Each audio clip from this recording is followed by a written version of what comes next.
চাঁদাবাজি থেকে, দুর্নীতি থেকে, এগুলো থেকে যেন আল্লাহ আমাদেরকে সংযমী বানায়। আপনারা সবাই দোয়া করবেন। আমাদের দেশে যে রাজনৈতিক দলগুলো আছে, সেই রাজনৈতিক দলগুলোকে যেন আল্লাহ সংযমী বানায়, সেটার জন্য আপনারা সবাই দোয়া করবেন।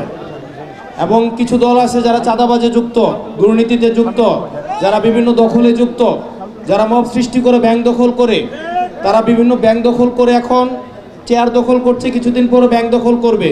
নব্য দরবেশ হিসেবে যারা হাজির হওয়ার চেষ্টা করছে, বিভিন্ন বেগুন তত্ত্ব নিয়ে কিছুদিন পরে হাজির হবে। এখন আমাদেরকে বলছে ঋণ নেওয়ার থেকে নাকি লোডশেডিং হয়, কিছুদিন পরে জিনিসপাতির দাম যখন বেড়ে যাবে তখন দেখা যাবে তাদের আবার হচ্ছে বেগুন তত্ত্ব, এই বিষয়গুলো নিয়ে তারা আমাদের সামনে হাজির হবে।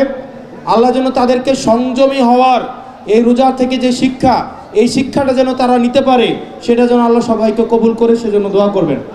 আমাদের জন্য দোয়া করবেন। আল্লাহ যেন আমাদের সবাইকে, আমরা যে উদ্দেশ্যে, আমরা ইনসাফের যে লড়াই নিয়ে আমরা হচ্ছে জনগণের আকাঙ্ক্ষা বাস্তবায়নের জন্য লড়াই করে যাচ্ছি, আল্লাহ যেন আমাদের সেই লড়াইয়ের মধ্যে মজবুতি দান করে আমরা যেন ইনসাফ কায়েম করতে পারি। আল্লাহ যেন আমাদেরকে সেই তৌফিক দান করে।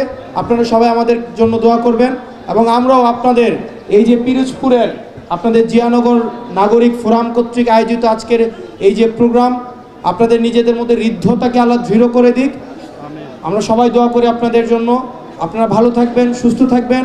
আমরা যেন একটা সুন্দর বাংলাদেশ, দুর্নীতিমুক্ত বাংলাদেশ, চাঁদাবাজ মুক্ত বাংলাদেশ, ইনসাফের বাংলাদেশ আমরা যেন উপহার দিতে পারি।